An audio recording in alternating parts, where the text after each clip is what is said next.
नमस्कार दोस्तों, हिंदू धर्म में अमावस्या के का दिन का बहुत ज़्यादा खास माना जाता है। यानी कि सोमवार के दिन ये पड़ती है और इसका महत्व और भी बढ़ जाता है।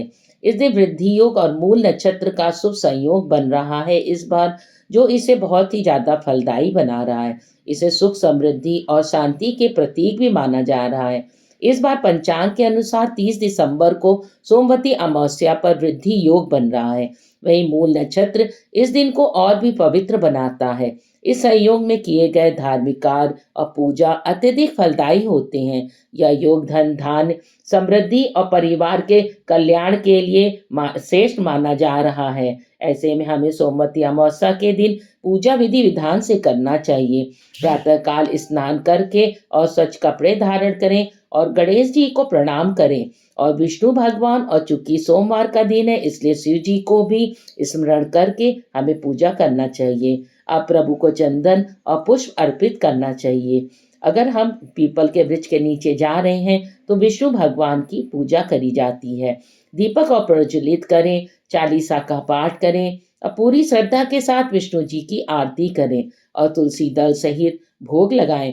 अंत में क्षमा प्रार्थना करें और ओम नमः शिवाय या ओम विष्णुवे नमः का जाप करें। अंत में हाथ जोड़कर परिवार की सुख, समृद्धि और शांति के लिए प्रार्थना करें।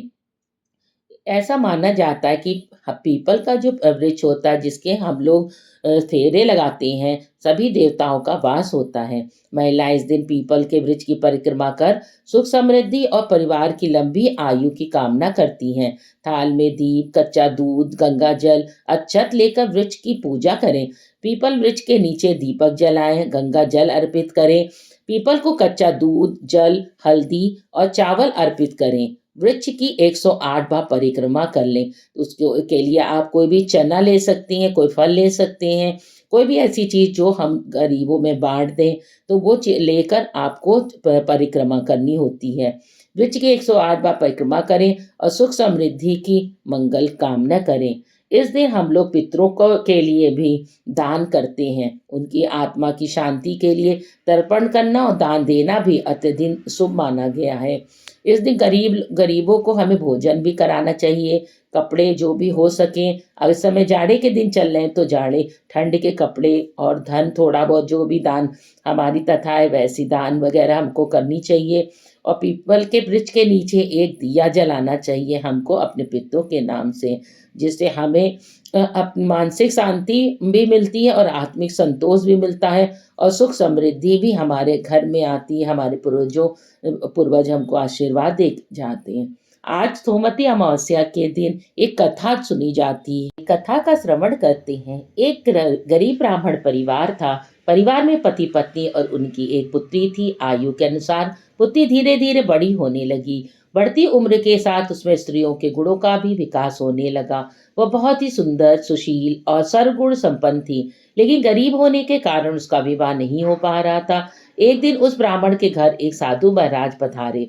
कन्या की सेवा से साधु महाराज का मन बहुत प्रसन्न हुआ। उन्होंने कन्या को लंबी उम्र का आशीर्वाद दिया और कहा कि इस कन्या की हथेली में विवाह का योग नहीं। इस बात से चिंतित होकर ब्राह्मण परिवार ने साधु से उपाय पूछा कि कन्या ऐसा क्या करे कि उसके हाथ में विवाह का योग बन जाए। साधु ने कुछ देर विचार करने के बाद अपने ध्यान से के आधार पर बताया कि कुछ दूरी पर एक गांव में सोना नाम की धोबिन जाति की एक महिला अपने बेटे और बहू के साथ रहती है, जो बहुत ही संस्कारों से संपन्न तथा पतिपरायण और निष्ठावान है। यदि ये कन्या उसकी सेवा करे तो इससे बुरे योग मिट सकते हैं।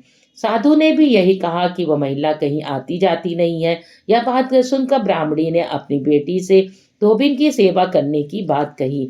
अगले दिन कन्या प्रातःकाल उठकर सोना धोबिन के घर चली गई और वहां साफ सफाई व अन्य सारे कार्य करके अपने घर वापस आ जाती थी। एक दिन सोना धोबिन अपनी बहू से पूछती है कि तुम तो सुबह ही उठकर सारे काम कर लेती हो और पता भी नहीं चलता है।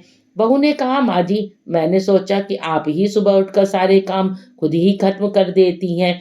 मैं तो देर से उठती हूँ। इस पर दोनों सास बहू निगरानी करने लगी कि कौन है जो सुबह ही सारा काम करके चला जाता है। कई दिनों के बाद धोबी ने देखा कि एक कन्या अंधेरे में घर में आती है और सारे काम करने के बाद चली जाती है। जब वह जाने लगी तो सोना धोबिन उसके पैरों पर गिर पड़ी। पूछने लगी कि आप कौन हैं? इस पर छुपकर मेरे घर में आकर क्यों काम करती हैं? तब कन्या ने साधु द्वारा कही गई सारी बात बताई। सोना धोबिन पति परायण थी, उसमें तेज था। वह इस बात के लिए मान गई। तो सोना धोबिन के पति थोड़ा अस्वस्थ थे। उसने अपनी बहू से अपने लौट कर आने तक घर पर ही रहने के लिए कहा।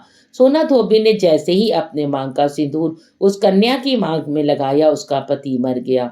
उसे इस बात का पता चल गया। वह घर से निर्जल हुई चली थी, यह सोचकर कि रास्ते में कहीं पीपल का पेड़ मिलेगा तो उसे भौरी देकर उसकी परिक्रमा करने के बाद ही जल ग्रहण करेगी। उस दिन सोमवती अमावस्या थी। ब्राह्मण के घर मिले हुए पकवान की जगह उसने ईंट के टुकड़ों से 108 बार भौरी देकर पीपल के पेड़ की 108 बार परिक्रमा की। उसके बाद जल ग्रहण किया। ऐसा करते ही उसका पति जीवित हो गया। इसलिए माना जाता है कि इस दिन व्रत करने से पुण्य और फल की प्राप्ति होती है और पति को लंबी आयु का वरदान मिल जाता है। विवाह में कोई भी विवाह शादी होती है तो हम धोबिन से सुहाग लेना नहीं भूलते हैं। कन्या को हम लोग सुहाग जरूर दिलवाते हैं। अगर आपको हमारी कथा पसंद आई हो तो हमारे चैनल को लाइक और सब्सक्राइब कर दें। धन्यवाद।